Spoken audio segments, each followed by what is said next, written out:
Okay, so have you ever had this happen? You just plan to check one quick thing online, maybe an email, and then suddenly it's like 45 minutes later, you're scrolling social media deep down some rabbit hole and you're thinking, where did that time even go? Oh, absolutely. Or you sit down, you're determined, right? You're going to tackle that big project, Yeah. but your brain just feels restless. It wants that next ping, that notification, something new. Exactly, it just refuses to settle. Right. Well, if any of that sounds familiar to you listening, trust us, you are definitely not alone. Mm. So that's what we're digging into today. This deep dive is all about Thibaut Meurisse's book, Dopamine Detox. Mm. It's essentially a guide for understanding and maybe breaking free from those, invisible chains of instant gratification that kind of bind us these days.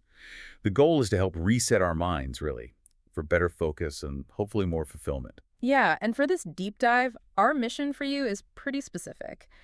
We want to pull out the key insights from the first two parts of the book. So, first, what dopamine actually is. And second, the big one, how this brain chemical gets so, well, hijacked in our modern world. Right. It's about understanding why we feel so pulled in all these different directions. It's fascinating, isn't it?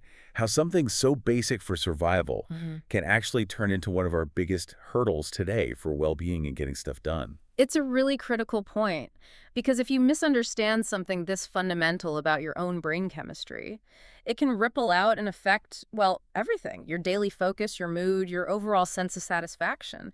The book does a great job laying out why we feel so distracted, so constantly pulled. Okay, so to really get why we fall into these patterns, we have to start at the beginning. What is dopamine?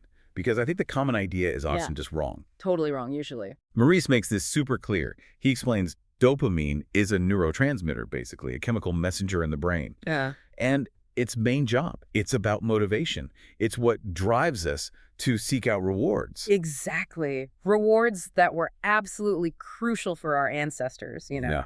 Finding food, connecting with others, reproduction, survival stuff. Dopamine is the signal that says, hey, go get that. Take action towards things that seem, well, exciting or potentially rewarding. And here's the big aha moment you mentioned, Okay. right? The book really hammers this home. Dopamine is not the pleasure chemical. People think it is, but it's not. Right. It's released in anticipation of a reward. It's the wanting, the seeking, the drive. Often, Maurice points out, after we actually get the reward, you buy the gadget, you get the feeling can be kind of flat, empty even. Yeah, you chase it, you get it, and then, Uh, yeah. So it makes you ask, Yeah. like the book does. Mhm. If it's not really about the pleasure itself, what are we actually chasing all the time? It's that promise, isn't it? The anticipation of more. It's the seeking leap itself. That distinction really resonates. Hmm. You anticipate feeling amazing when the notification pops up, where you see all the new posts. But then, like, zip, the feeling vanishes, and you're instantly looking for the next hit, the next scroll. And that constant chasing, that endless loop, it has some pretty serious downstream effects on our daily lives. Yeah, Maurice talks about how this nonstop exposure to stimulating stuff, it creates a cycle. We crave more and more dopamine sources, which just leads to feeling perpetually dissatisfied, Yeah. never quite fulfilled. Precisely. And this hunt for immediate gratification, endless scrolling, gaming, even just constantly checking email, it directly gets in the way of our ability to concentrate deeply, to be productive on things that actually matter. It fuels procrastination like nothing else. Absolutely. And if you zoom out, evolutionarily, dopamine was there to drive vital actions, survival actions. But today, in this environment, that whole natural process has been, you could say, hijacked, leading to all these unintended consequences for our focus, our attention, our well-being. It's like our ancient brain wiring is trying to operate in this crazy, hyper-stimulating modern world, and it just shorts out sometimes. The book makes this really personal for you, the listener. It asks some direct questions, like, what are you addicted to? Maybe not in the clinical sense, but habitually. What are your main sources of stimulation? And the big one, do they really make you happy? It's definitely worth pausing and thinking about those for yourself. It really is, because misunderstanding dopamine, thinking it's about pleasure, can lead you down some unhelpful paths lifestyle-wise. The book makes the case that constant stimulation doesn't equal true fulfillment. And you see this echoed by researchers like, say, Michael Levin or Robert Sapolsky, who emphasize a more nuanced view, valuing delayed gratification. Yeah, understanding that what feels urgent and exciting right now isn't always what's genuinely satisfying or helpful long-term. Exactly. It's a crucial distinction. Okay, so that leads perfectly into the next chunk, the problem itself. How did this dopamine system actually get hijacked? This part of the book really unpacks how this molecule of more, as Meurisse calls it, isn't just about, heavy-duty addictions. It drives us to seek more across so many common things. Right. It's much broader than just drugs or alcohol. Think gambling, shopping, gaming, and the huge one, screen time. Our Yeah. phones, our Yeah, the computers. scope is massive, Wow. touching almost everything we do. And the book encourages you, again, to look at your own habits. What activities might you be sort of addicted to, even subtly? And then to consider, what if you just limited that stimulation a bit? Could that boost your focus, your productivity? It's taking that self-reflection we talked about and making it really practical. Mm. And this is where it gets kind of wild, maybe even a bit disturbing. How the modern world is literally designed to hijack this system. Oh, absolutely. It's intentional. Meurisse points out how marketers, app developers, they know about dopamine. They explicitly design things to exploit it. Apps, notifications, feeds they're built to hook us, to keep us coming back for that little dopamine hit. Social media is a prime example, isn't it? The constant notifications, the unpredictable rewards in the feed. It creates this powerful anticipation reward loop. It keeps triggering dopamine release. But without delivering any real, lasting satisfaction.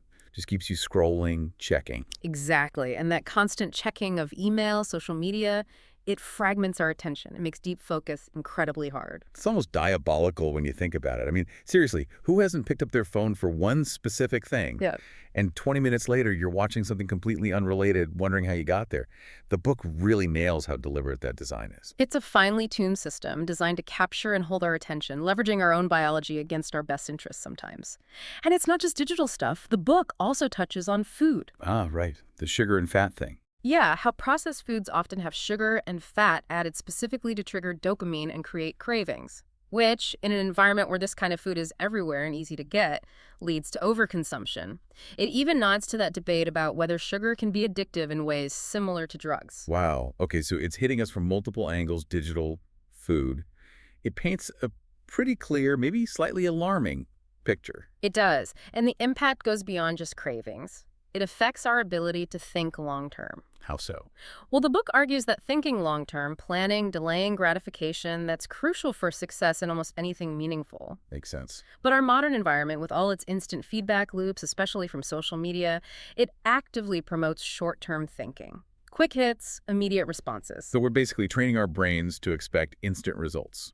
In a way, yes. Which makes tackling big, complex goals that require sustained effort feel much, much harder.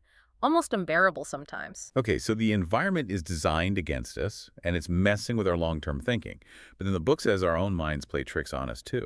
That's right.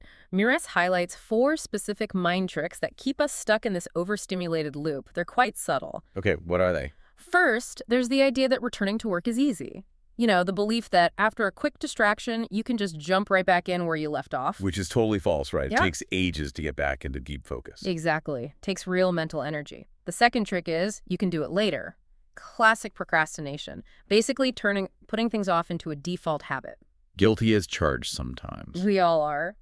Third is confusing excitement versus fulfillment. This is a big one. Mistaking that buzz from a notification or a new purchase for genuine, lasting satisfaction. Ah, that fleeting feeling versus real contentment. Okay. And the fourth is FOMO, the fear of missing out. That constant nagging feeling that you have to check your phone, reply immediately, stay connected, or you'll miss something crucial. Right, that constant urge. So if you're listening, what does all this mean for you, practically? It means that constant phone buzz, that little hit of reward you feel with each notification. It's not just a minor annoyance, it's actively hijacking your attention, messing with your brain's reward system. It's precisely why that quick break to check social media can easily turn into an hour-long detour, and why finding time for deep, focused work feels like such a battle. Yeah. And the book challenges you, the listener, to kind of rate yourself. How susceptible are you to these mind tricks? Because just being aware of them, recognizing when your brain is doing that, that's the first huge step. Absolutely. Awareness is key. It's the starting point for developing strategies to actually improve your focus, your productivity, and maybe find more genuine satisfaction. It really boils down to realizing that our attention is probably our most precious resource. Without a doubt. And so much of the modern world is specifically designed to mine it, to take as much of it as possible. Understanding these mechanisms, these tricks, our own minds play, it's the first move towards reclaiming some control. Control over your focus, your time, your life, really. So let's quickly recap this deep dive then. We've looked at what dopamine really is, not pleasure, but motivation, that drive the molecule of more. Right. The anticipation chemical. And we've seen how this basic brain system gets cleverly, maybe sometimes subtly, exploited by our modern world. All that instant gratification. Through tech, through food, through constant stimulation. And we talked about the real impact this has on our focus, our ability to get things done, and even our capacity to chase meaningful long-term goals. Yeah, the takeaways from these first parts of dopamine detox are pretty stark, aren't they? Our brains are overloaded, and it's seriously affecting our ability to do sustained work and find, real satisfaction. So the final thought for you listening right now, knowing how deep this molecule of more runs in our daily lives, and knowing how our own minds can trick us into chasing fleeting excitement over real fulfillment. What's maybe one area of that overstimulation in your life that you could choose to just reflect on first? Yeah, just pick one thing and maybe really consider how much your focus is actually worth to you, your time, your genuine fulfillment. Ever find yourself just automatically reaching for your phone, even when you know you should be focused? Or that feeling of constant stimulation making simple tasks feel, well, overwhelming? Welcome to The Deep Dive. Today we're unpacking a concept that, might sound a bit trendy, the dopamine detox. Right. But as the book Dopamine Detox by Thibaut Meurisse explains, it's actually a really powerful strategy. It's about mastering your mind, sort of resetting your brain's reward system in this incredibly overstimulated world we live in. Now, we've touched before on what dopamine is, how it can get sort of hijacked in modern life, leading to distraction, procrastination, that kind of thing. But this deep dive, we're shifting gears. We're looking at something really practical, empowering even, how you can regain control over that internal reward system. That's right. Yeah, our mission today is really exploring the tangible benefits, what you actually get from doing a dopamine detox. And crucially, providing a clear, three-step method for how you can implement one yourself. It's all about reclaiming focus and, boosting your productivity. Okay, resetting our internal reward system. I get that conceptually, but what does that look like practically for someone trying this? What's the immediate payoff, maybe? And how do they even begin? The sources are pretty clear that the main aim of this dopamine detox, that's the author's term for minimizing external stimuli, is reducing overstimulation. So what's the core benefit? What do you unlock? Well, the core benefit is honestly quite profound. When you intentionally cut back on that overstimulation, you allow your brain to revert to a more natural baseline level. And this is critical because when you need less external input to feel okay or satisfied, tasks that maybe seemed challenging before or boring or tedious, they actually become more appealing. They get significantly easier to tackle. It's really about making what felt daunting feel genuinely manageable again. So the idea then is we're essentially resensitizing our brain's dopamine receptors. So everyday stuff, natural stimuli, become more rewarding again. Exactly. Yeah. Constant high dopamine inputs, think endless scrolling. Those instant notifications, they basically dull our natural reward system. So this reset helps those receptors become more responsive to the simple, sustained pleasures, the kinds that lead to long-term fulfillment and, importantly, focus. Right.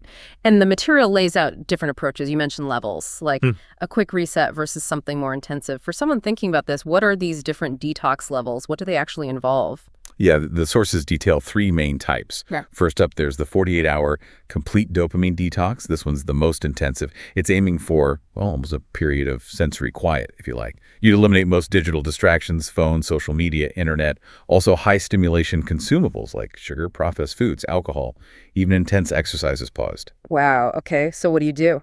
Instead, you're encouraged to embrace low-key activities. Things like contemplative walks, journaling, meditating, just relaxing. Practicing awareness exercises, reading, but only non-stimulating stuff, stretching exercises. The author actually compares it to a 10-day Vipassana retreat, but notes it's less demanding. Still pretty intensive, though. The goal is recalibrating that overall stimulation baseline. Okay, 48 hours. Intense. What else? Then there's the 24-hour dopamine detox. Yeah. Basically a shorter version of the complete one. It's an easier starting point for sure, but the sources do note it's likely less effective for a full reset. It often takes, several days for the brain to really revert to that natural stimulation level. Right, makes sense. And the third option? And finally, there's the partial dopamine detox. This one's the least demanding, but it can be really effective over time because it's so targeted. Here, the focus is just eliminating one specific source of distraction. Whatever acts as your biggest trigger. Maybe it's YouTube or a particular social media app. I see. Okay, so you've got options. Depends on what feels right for you, doesn't it? From a full immersion to a really targeted cutback. And the key, as the sources seem to stress, is figuring out which type you want to try, and importantly, writing it down, committing to it. Precisely, yeah. And regardless of which path you choose, the promise is pretty clear. You should come out of it calmer, more focused, and just better able to engage with those tasks that maybe seemed overwhelming before. Okay, that makes a lot of sense. So benefits understood, different approaches clear. Now let's get into the really actionable part. How do we actually do a successful dopamine detox? The sources give us a pretty clear 3-step method. Let's dive into step 1. Identifying your biggest distractions. This sounds like more than just knowing what they are. It's about understanding what you're truly up against. How does someone listening practically do this? Right. For this first step, the advice is pretty straightforward. Create a cans and can'ts list. 2 columns. Cans are the activities you will engage in during your detox reading, maybe some light exercise, things like that. Can'ts are the activities you must avoid, social media, TV, whatever your big ones are. But the real insight here isn't just making the list. It's about deeply reflecting on which activities personally mess with your focus and productivity the most. And once you've made this list, put it somewhere visible, a constant reminder. Now, what's really interesting, and the sources point this out, is that just identifying the distractions. Well, awareness alone might not be enough for real behavior change. The deeper insight comes from understanding the underlying triggers. Why are you reaching for that distraction? Boredom, stress, maybe a need for connection. Once you identify that underlying reason, that emotional or psychological trigger, then you can look for a healthier substitute, something that addresses the root cause, not just the symptom. That's what makes the detox sustainable. And of course, what distracts one person might be totally fine for another. So it has to be tailored to you. That's a really powerful distinction, moving beyond just what you do to why you do it. Okay, so once you've identified those distractions and crucially their triggers, the next step involves this fascinating idea, adding friction. How did that work? What does that mean? Yeah, this is where it gets really hands-on. Adding friction is all about introducing barriers, making it harder, physically or digitally, to engage in those unwanted behaviors. Think concrete examples. Yeah. Disabling notifications, that's a big one. Yep. Physically putting your devices out of reach, maybe in another room, or even using apps that block distracting websites during certain times. You're basically making the bad habit require more effort. Right, making it inconvenient. Exactly. And conversely, the strategy also involves reducing friction for the behaviors you want to do. So maybe having your meditation cushion already out, or keeping a book open on your bedside table. Making the desired activity the easiest, most accessible option available. The key is really looking at your cans and can'ts list and strategizing effectively for both sides of that equation. That's incredibly practical. I like that. So you've identified distractions and their triggers. You've designed your friction. What does this mean for kicking off your day? That brings us to step 3. Right. The third and final step really emphasizes the importance of starting first thing in the morning. How you begin your day sets the tone. So this means starting with low stimulation tasks, actively, consciously avoiding checking your devices immediately upon waking up. That's a huge one for most people. The goal is to establish a calming morning routine, something that promotes concentration and sets a positive, focused tone.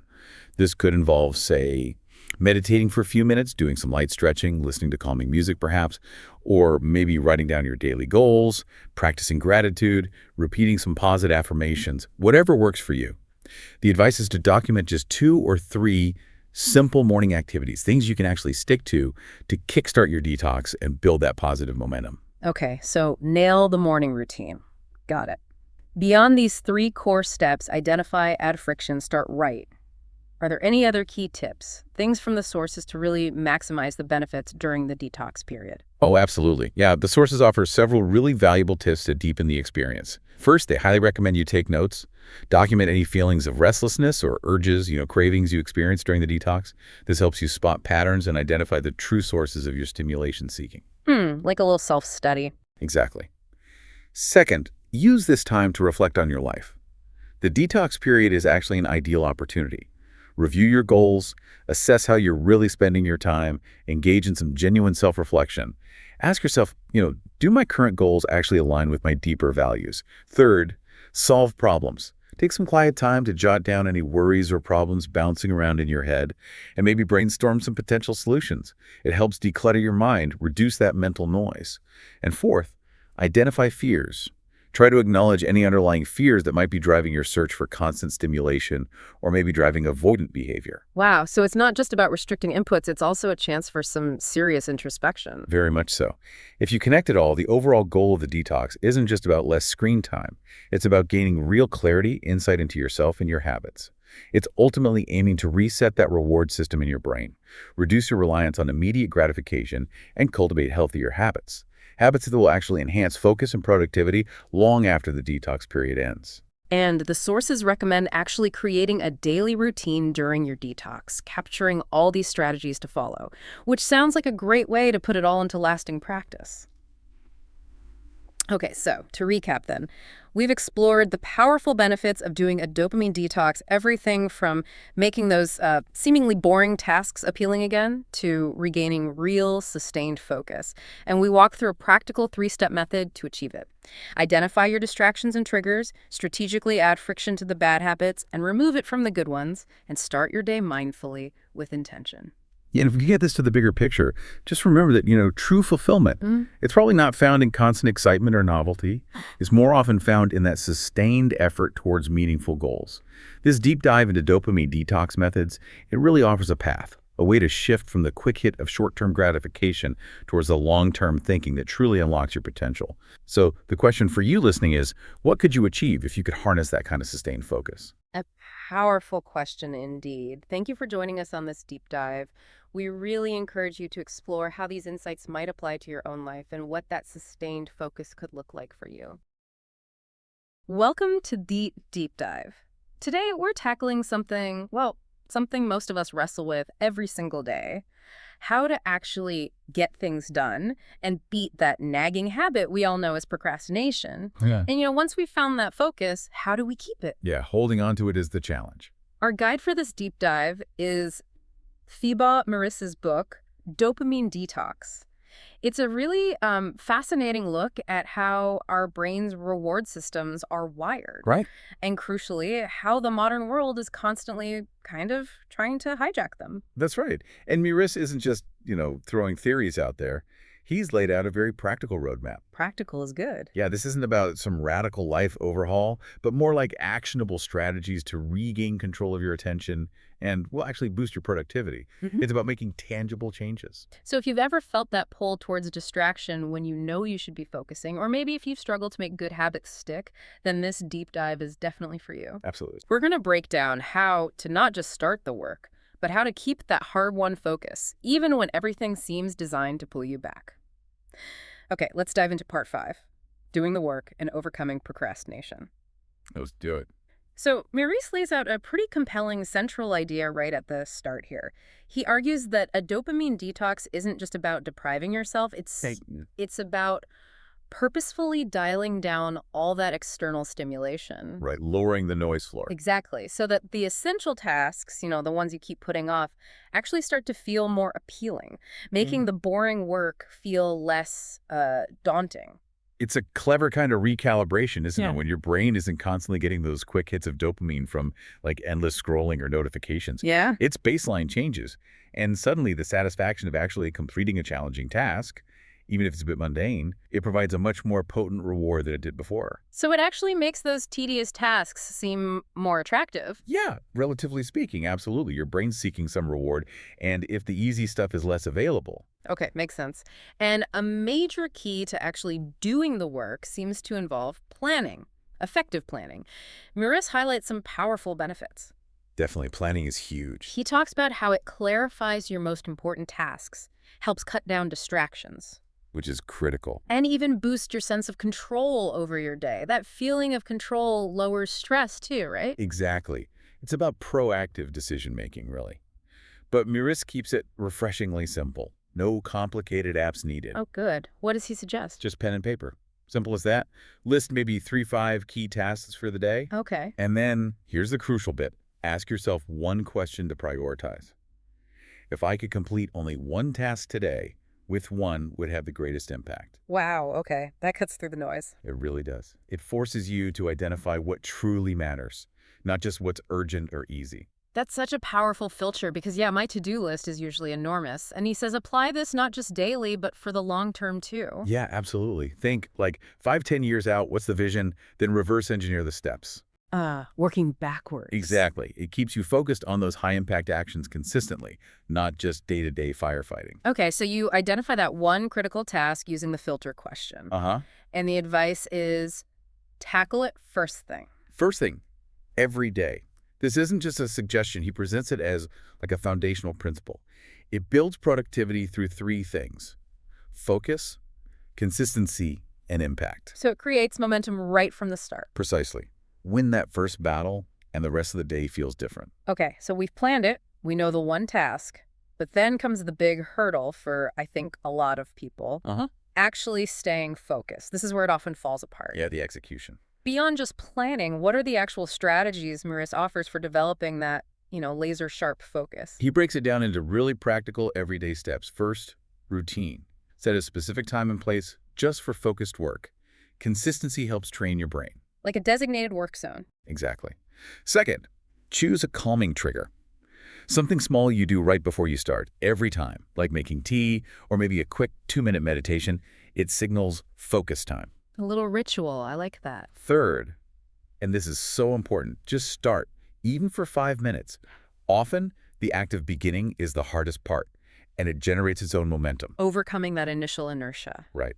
Fourth, remove all distractions. And he means all. Notifications off, phone out of sight, close unnecessary tabs. Be ruthless. That's the tough one in today's world. It is. And finally, commit to uninterrupted work sessions. He suggests around 45 minutes, maybe using a timer where you don't check anything else. Pure focus. 45 minutes sounds doable. That remove all distractions part, though, it leads to this key distinction he makes.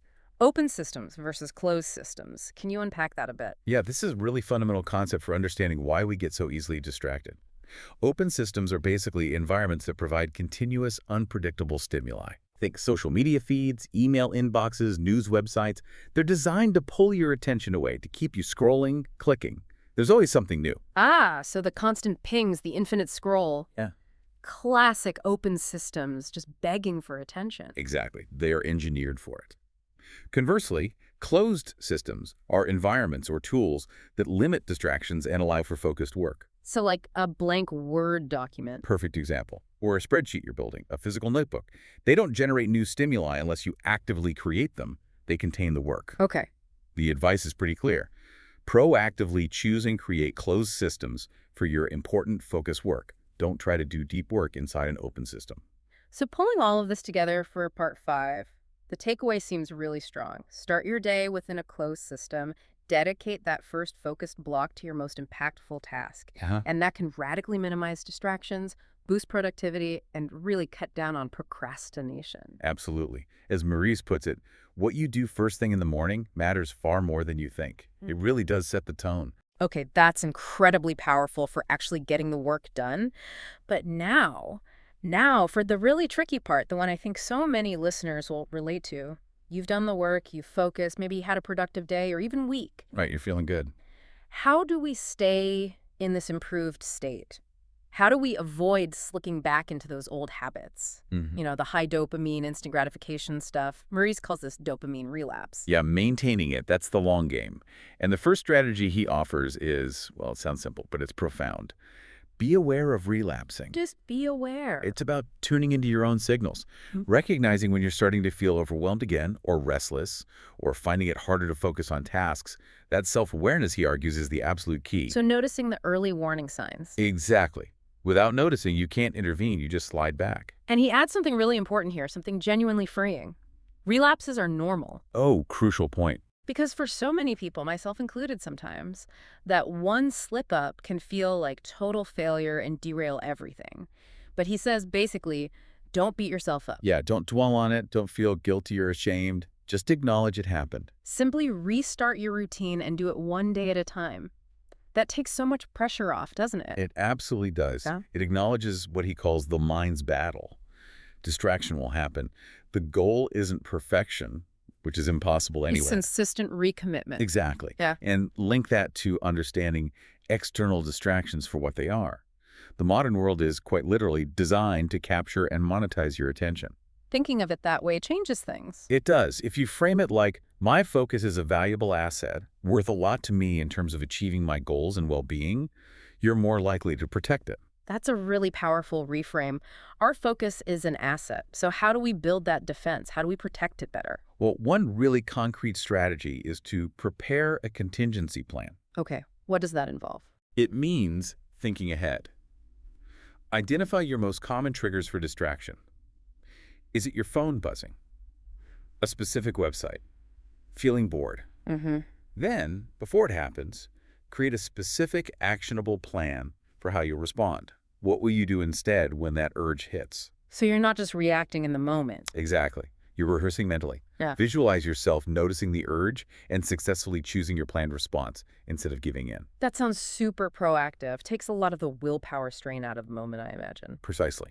And then building on that is the idea to implement a sustainable system. The key word is sustainable. Meaning not too extreme. Right. It's not about eliminating all distractions forever. That's unrealistic and probably not even desirable. It's about establishing simple, consistent habits and routines that promote focus over time. Like a framework that supports you. Yeah, a framework, not a straitjacket you'll just rebel against after a week. Yeah. It needs to fit your life. Yeah, okay. This next one sounds really interesting. Cultivate here and now neurotransmitters. What on earth does that mean, and how does it help avoid relapse? This connects to the deeper brain chemistry. So while dopamine is all about seeking future rewards, anticipation, wanting more, The chase engine chemical? kinda, yeah. There are other neurotransmitters, things like endorphins, oxytocin, serotonin, that are associated with feelings of calmness, connection, satisfaction, presence. Being content now. The here and now chemicals. Exactly. Meurisse argues that cultivating activities that boost these can directly counter the restlessness and craving for novelty that comes from being overstimulated by high dopamine activities. It helps you feel more grounded and satisfied with the present. Okay, so what kind of activities are we talking about? What helps cultivate these here and now feelings instead of just chasing the next hit? He suggests a range of things. Meditation is a big one, obviously. Stretching, mindful walks where you're really paying attention to your senses, not lost in thought. Being present? Yes. Also, deep social interactions, like truly connecting with someone without your phone out. And, fascinatingly, even practicing boredom. Just allowing yourself to be still without immediately reaching for stimulation. Practicing boredom. That sounds counterintuitive, but makes sense in this context. It helps reset that tolerance for stimulation. These activities ground you, reducing that constant internal itch for something new, making you less vulnerable to relapse. And finally, to really cement all this, he suggests a 30-day challenge. Yeah, just committing to a simple daily routine, incorporating some of these principles for a solid month. It helps build the habit muscle and prevents sliding back. So if we connect all this back to the bigger picture, reclaiming your focus, like Meurisse argues, isn't just about ticking off more tasks. Not at all. It's about enabling you to achieve your biggest goals, the things that really matter. It's about shifting your life from being reactive to being proactive. And enhancing well-being through more meaningful activities, not just fleeting excitements that leave you feeling empty afterwards. It's about deeper satisfaction. Wow, what an incredibly practical and really insightful deep dive. Taking back control of our focus, our productivity. It's definitely achievable. From the detailed daily planning, those focus techniques, understanding open versus closed systems, and then how to actively fight that relapse, Meurisse really gives us a clear, actionable roadmap. I think the core takeaway really is about empowerment. Just understanding how your brain works and how much of modern society is frankly designed to pull your attention away. That awareness is key. It is. Because once you see it, you can make conscious choices. You can redirect that incredibly valuable attention towards what truly matters to you, cultivating that deeper satisfaction, not just chasing fleeting excitement.